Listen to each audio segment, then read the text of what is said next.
awesome. Jolene. Who else? Oh, Kyle, okay. Anyway, tonight our original plan was to have kind of a tribute to Mom night, and I think we can still do it. It's late, but here's what we wanted to do. As you all know, Mom turns 80 this year.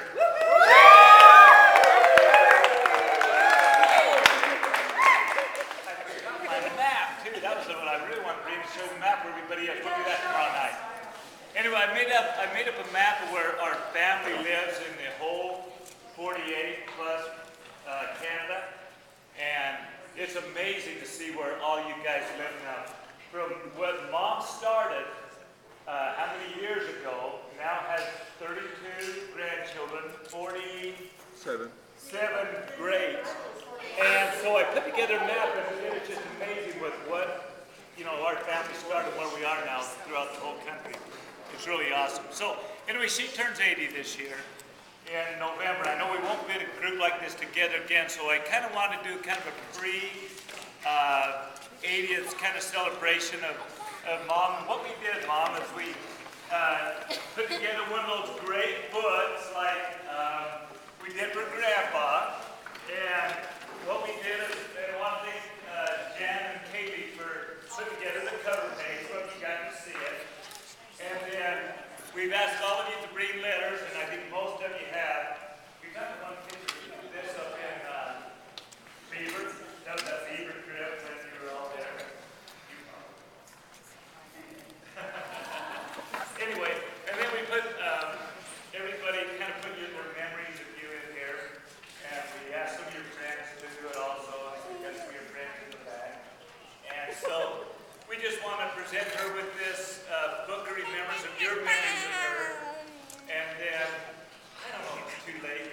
We want everybody kind of tell a little memory before you go. Not tonight.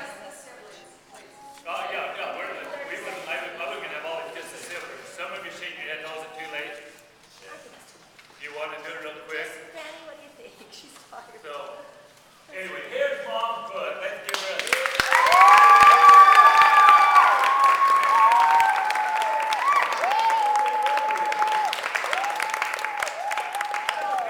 Is it too late to do a little program or not? Tell me what you think. Are you tired to go home?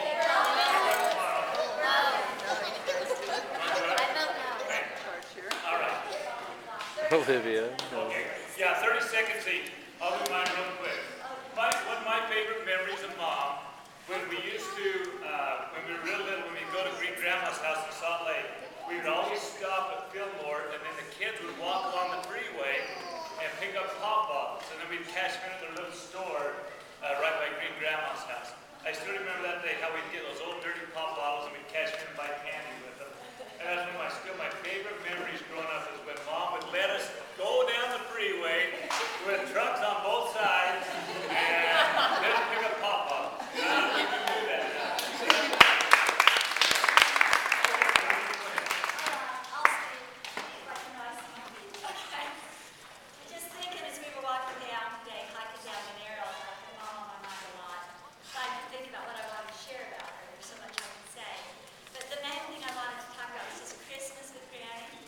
Because Granny has always been a Christmas person, and I think everybody in the family shops all year for Christmas because of that tradition that Granny set for us.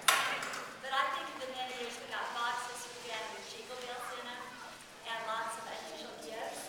I was asking the boys today, Cindy and Kobe, and Ian about what they remembered about Granny's Christmases, and they both remembered certain special toys she had given them that were kind of unusual, something different she thought was just for them. And just Granny's Christmases are a great family tradition, so I hope we can all keep shopping for Christmas all year.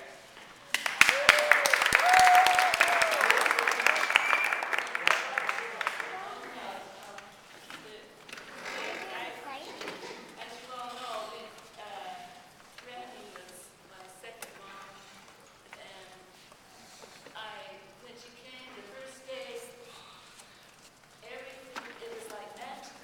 Everything changed before Mom. Dad just built this brand new house. Well, that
and Maddie all my life.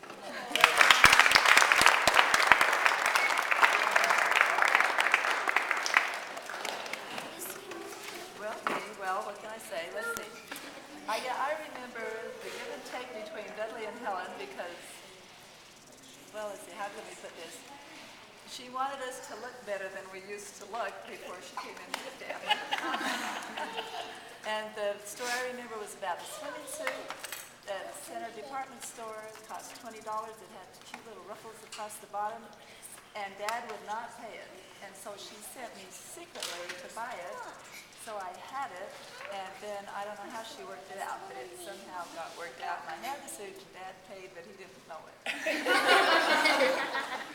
And then I assumed that everybody, when you turned 16, got a car, did you not? Because I did. And my car keys were in the, we always had, remember the chocolate pudding with the, it was vanilla pudding with the chocolate drops in the bottom and the whipped cream on top. And in my pudding was a set of car keys. When I ate the pudding, there was my set of car keys.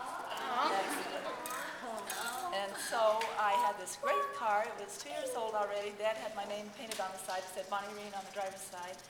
And he took it away when I married Henry. So I assume everybody, when you turn 16, got a car. Is that right? Or maybe it all just passed down. You all got the same green car. I don't know.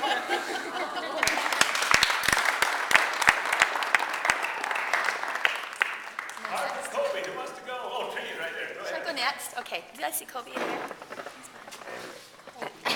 Sorry. I'm right behind you.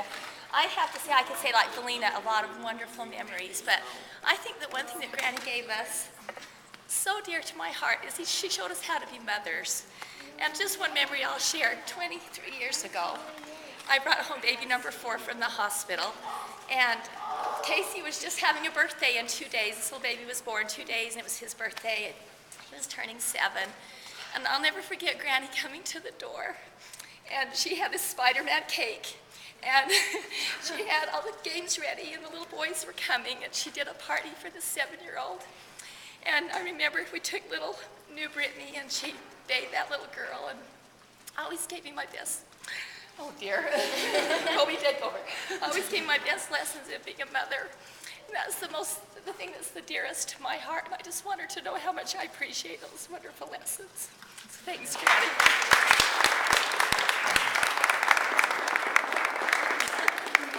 You're making me cry over here. You not only told her or taught her how to be a mother, but you taught us to be fathers too. The great example that you've presented to us.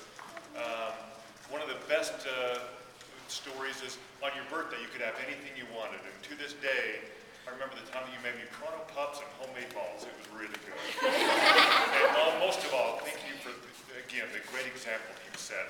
Look at this, what you've started here. You're a great example. Thank you. Yeah.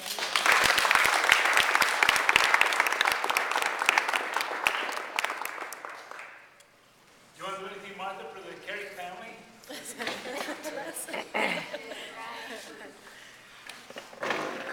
Well, I didn't know that I was going to have to share, but I remember when Carrick and I first got married, and things kind of change. It's not quite the same dating and being married, right? And whenever Carrick and I had a little bit of a discussion or disagreement, I would always say, well, I'm going home to your mother. Because Granny and I have always been best friends, and to this day, every Sunday evening, Granny and I are on the phone for a while, and almost an hour sometimes, and I really and truly appreciate it. And that has become the best part of the day for me on Sunday when Granny calls.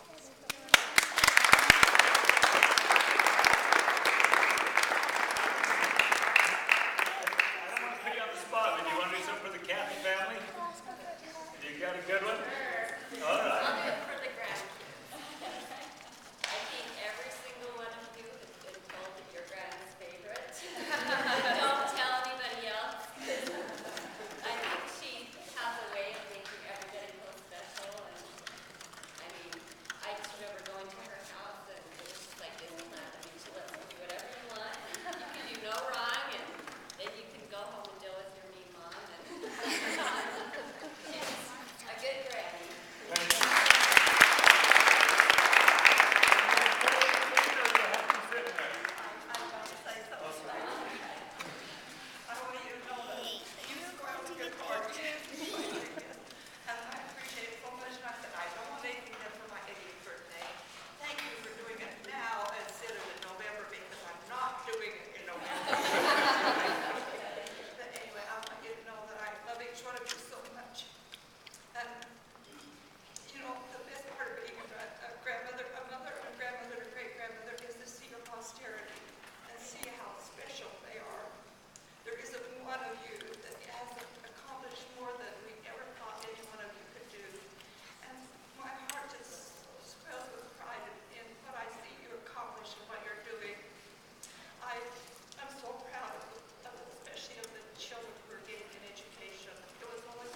do it tomorrow. Okay. We don't have to win. We're missing building. Well, we'll do what we can do. That's all we can do. Anyway, this got kind of messed up tonight. That little hike didn't quite go the way they planned, but these two guys pushed the old guys through and did all right. So anyway, it was a lot of fun up there. When we left Zion, it was pouring. I mean, it was pouring. We didn't get a drop here, did we? Get any rain here in Canada? Hopefully it'll be that way tomorrow. Real quickly, tomorrow, the parade's at 10 o'clock. A lot of fun for your little kids.